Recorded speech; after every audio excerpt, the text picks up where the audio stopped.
Hi, in this video, we'll walk through the Travel Payouts Flights plugin settings in the admin. So for that, we simply have to click on Adivaha.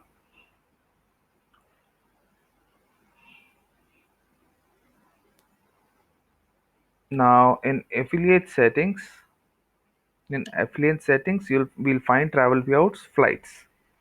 So this is Travel Payout Flights. Once we click on it, these are the settings that you can perform in the admin.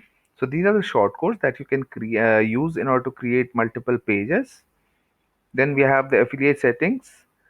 This is the travel payouts marker ID that you receive and that you can find it out in travel payouts dashboard.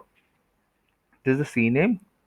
Then we have the search results page and from and to default destination that you can find it in the search box over here.